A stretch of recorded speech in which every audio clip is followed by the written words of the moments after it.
You've all had a great weekend. Had a few questions come through at the start of the week, so doing a bit of a Q&A tonight.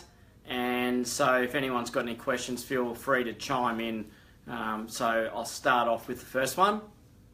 First question came through from Sally. I'm selling soon. Do I need to style my property or do I use my furniture? Yeah, Sally. So Sally's asked, she's living in a property. I recall this question early in the week. Does she need to style it or use her own furniture?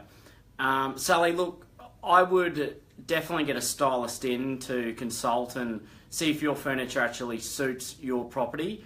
It might be nice and comfy, and that couch might be your favourite or your grandma's old couch or something like that. But it may not suit the market or the demographic of the property that you're trying to market to. So I definitely get advice off a stylist.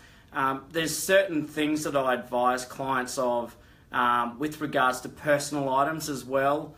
It's a little bit of an emotional thing when you're selling. So sometimes take those photos or family photos off, because when you've got new buyers coming in, they got to picture themselves living in that home. So having your 1988 family Christmas photo hanging above the dining room may be good for your home and may be good, for your living circumstances and memory's sake, but it may not be a major selling point for your property. So I'd try and remove personal items when you are going, such as pictures, awards, all those sort of things, if possible. Not saying that you have to clean everything out, and also get that stylist in to have a look at what can be used and what can't be used.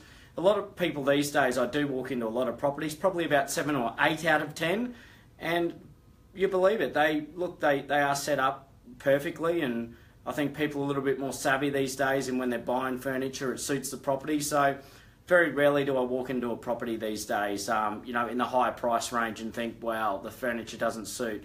And even some of the lower end properties, the furniture does suit. So, but there is, if your property is vacant or there are a few rooms that need styling, definitely get a stylist in. So yes, move on to the next one. So question number 2 is from Adam.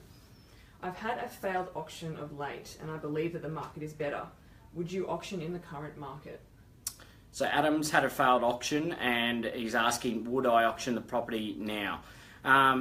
Couple of factors here, Adam. When did you last auction your property? So if you did auction it recently, probably not the best look to re-auction it again, especially with the same agent. Depends on where it is, and it depends on what property it is.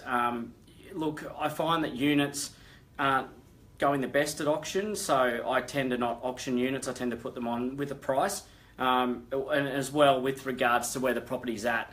And if you're going to have high interest in the property.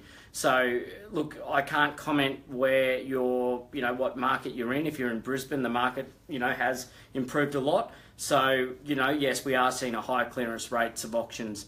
So yes, look, I would consider it again. But if it depends when that failed campaign has. Look, if you auctioned it 10 years ago, and you're just a bit gun shy from a failed auction 10 years ago, definitely do it. If you auction your property a couple of months ago, probably not the best way to go. Next question has just come through from Mitch. Yep. Hi Mitch, how you going? Is there a certain amount of time you should wait before selling a property after you buy it? No, Mitch. Yes, that's an interesting one. Depends if you have to sell it and what you bought it for. So look, Mitch has asked if is there a certain amount of time? Look, I view property as a long-term investment, so I look at it as definitely something that that you should hold on for a long time, and I think it's a good stable investment. I went to a seminar a couple of weeks ago with Mr. Bernard Salt. Brisbane particularly is looking pretty positive for the next 10 years. And he commented on, Brisbane in 2027, so 10 years from now. So look, as far as waiting a certain amount of period after you've bought the property to sell, if you can't afford it, you might have to sell it, but I would view property as a long-term investment. And if you do sell within the first 12 months, you got all those transactional costs that I mentioned in one of my first nights that I spoke. So I wouldn't recommend selling too quickly or a time period. But if circumstances change or your job and you have to go somewhere else for your work, yeah, look, you may sell quicker, but there's always a why, and that's what I always say. Why are you selling? Are you looking to upgrade? Are you looking to downgrade? Are you looking to downsize? Are you looking to move due to work? So, find that why. So there's no certain time period about holding onto a property. It's about your why. Next question is from Stephen. Yes, hi Stephen, how are you? What sort of marketing should I use to sell my property? So Stephen's asked what sort of marketing. Look, all forms of marketing are great. Online presence, you've got your realestate.com.au, domain.com.au, many are websites these days. Facebook and Instagram, we're getting very good sales through there. I sold 4 properties this year through Facebook and got a couple of leads that have led to selling other properties off Instagram, so good inquiries. Everything is moving social, moving digital. The print is worthwhile as well in the current climate and in where we are now with people the way where this generation is. Print still does work, and I know certain agencies and certain agents use it very, very well. And print still does work. It's still got a place in the current marketplace. Whether the print is around in or is very relevant in 10 or 20 years time, who knows? We don't have a crystal ball, but there's still that generation of people that like picking up the paper. So I think to agents out there that say the paper is dead is completely wrong. But I think with certain properties there's benefit in that, but it's definitely moving online. Things are moving very digital. I mean, look, I've been to a few conferences lately where you can basically pick up your phone and look at the for sale sign and you get a video of the house sitting in front of you. We've got 3D home view where you can basically, it's like Google Street View, where you walk through the property and can basically walk around the whole house. So, I've sold a few properties to people that haven't even been and seen the property and then come up and see it for 5 minutes and sign an unconditional contract. So it is moving online, but all forms of marketing. Being online, your print media is still working, so, still does work. Where it's going to head and where it's going with the next generation of people coming through, I don't know. I've had a crystal ball. So all forms of marketing, and get your property out there because it's hard to sell a secret. So, try and cover everything. Next question is from Angie. Hi Angie, how are you? I'm choosing an agent at the moment to sell my house. What should I be looking for in an agent? So Angie's asked choosing an agent. Look, Angie, when you're choosing an agent, it's a personal choice. It's like choosing, a t-shirt.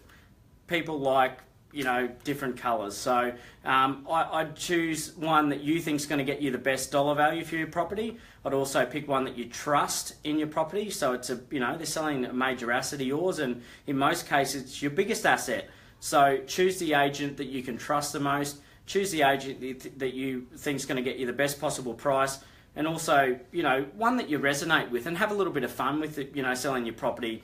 It can be a stressful time, so I always say, look, choose an agent that you get on with as well. So, most people interview anywhere from, a couple of agents up to 5 agents. I've heard even someone interviewing 10 agents. So it's a very important decision. So just choose someone that resonates with you as well too. You may get on with someone, and you may choose a different agent to the agent that your best friend or your next door neighbour chooses.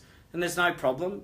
All agents are out there. There's a lot of very good agents out there. So, just choose the one that's best for you, and don't feel that you have to use a certain one, particularly because, everyone's using them. It might be the one that you resonate best and believe is going to get you the best possible price in the presentation. I'd also secret shop as well. That's one thing I always say is go to a few open houses and do your own research. And there's great websites like Rate My Agent out there. There's also some other websites out there as well. And when you go in there, I had someone ring me the other day and asked me if I knew any agents in Adelaide, and I don't know any agents in Adelaide.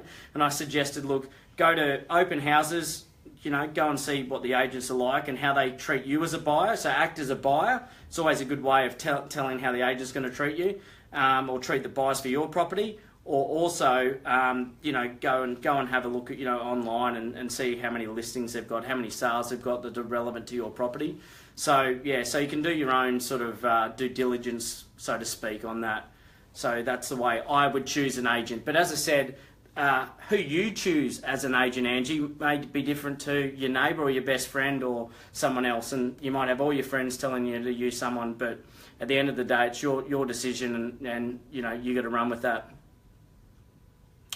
So guys, look, that's those questions that came through earlier in the week. I'll be doing another chat next week. So look, I hope everyone has a good rest of the weekend, and if those messages come through, I'll do my best to get back to all the questions as well, because I do get a few questions that come through afterwards. So hope everyone has a great week, and I look forward to seeing you again soon. Thank you.